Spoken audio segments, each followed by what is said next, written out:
All right, Olivia, let's take a look at your paper, MLA format first. Everything here is okay, except you don't need that comma right there. Rich in happiness is okay. Um, I'd almost rather see it like, I don't know, happiness. I don't know. I guess it's okay. I'm being wishy-washy here with you, but it's not the most creative, interesting title, but I get it works with your theme. I understand what you're trying to do with it. Now, you start off your paper right off, jumping right into the idea of being rich. I'd love to see you build a little bit towards that comment. Maybe it's a quote. Maybe it's something about being happy. Maybe it's a celebrity that kind of fits that bill. I don't know, something to kind of get in here before you jump right into that topic of being rich and money. Um, so you jump into steps that are essential. Okay. Make sure that you clearly state that these steps are going to get you to where you need to be. You say that some steps are commonly skipped. Most people focus on this, but if you follow these steps, there are certain steps that you need to follow to have a more fulfilling life rather than a more, I don't know, fly by the seat of your pants life, something along those lines.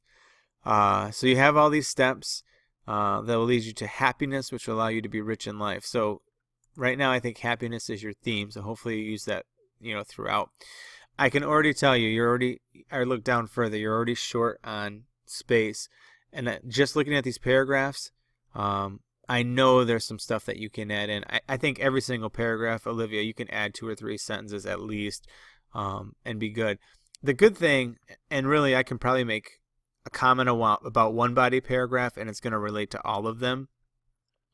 One, you need stronger topic sentences because almost all of your topic sentences are the first step is this. Following the dream that's buried deep inside you is the first step. The second step is doing this. The third step is doing this. So it's not just that the third step and the second step does this. It's that you're doing this because this is what it's going to do for you in the long run.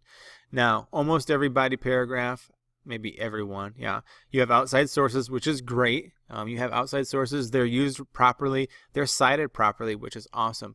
What you don't have, though, in your body paragraphs is some follow-up specific examples, okay? Most people regret the chances that they didn't take in life. Some people, turn 40 and look back on their lives and realize that they never wrote that book that they wanted to write, or they never took their wife on a honeymoon. Those kind of statements, which can then tie into these kind of statements, are what is going to make your paper that much stronger. Again, it's another sentence or two, but it's just going to add that little bit more to your paper that's going to make it stronger.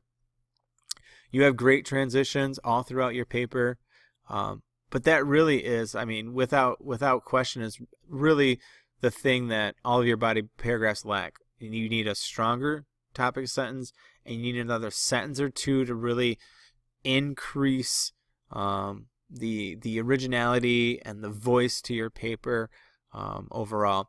So these are supposed to be dashes. Remember, you can take that part of the sentence out and still make sense, but you didn't separate it, so you got to put a space there and a space there to separate that out overall. And again, stop caring about others.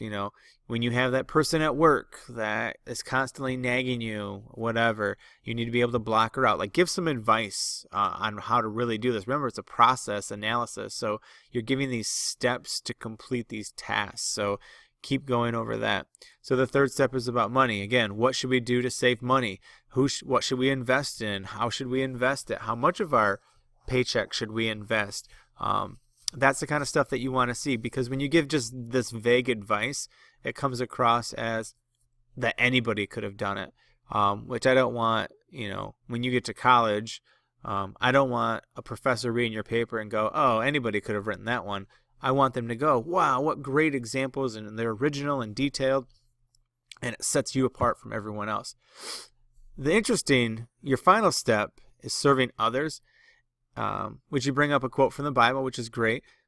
This is not, but you don't cite it. I'm going to assume, since you got it from the NIV, that you didn't know this off the top of your head, and there's not a citation for it down here. So you're going to want to cite that. But this is an easy paragraph to add more details. If your job is to serve others, what can you be doing? Volunteering at a soup kitchen. But even then, that's kind of a cliche. Try to find some original details. Maybe research an interesting organization that's doing some service work through churches or something like that. That kind of stuff is going to separate your paper out. All right, now to your conclusion. One more thing before we move on. I wanted to also bring up that you do a really good job of bringing up the happiness and the positive thoughts and your thesis statement. I think you do a really good job of bringing all of that together. So good job. Kudos on that. All right. Big mistake. You cannot use me or my or myself in your paper or I. So you'll miss a point for that. So make sure you understand that and fix that. So you have your thesis statement. You go through all your main points. You talk about hope for the future. Here's another thing I'll tell you about the end.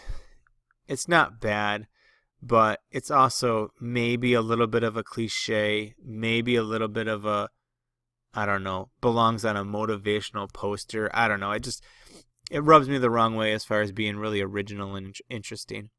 All right, for your works cited page, get rid of this, get rid of this, get rid of this, okay? And what is cited is what comes first. So now you got to rearrange. So this will be first, second, third based on alphabetical order. And then you're going to add where you got the quote from the Bible, the Hebrews quote. You're going to add that in because you're missing that as a citation. So you'll fix that. All right, Olivia, not a bad paper, but again, I think it can be so much stronger with a rewrite. To add those few things in, I think it's just going to make your paper better. So I'm really hoping you consider it, but a good start overall.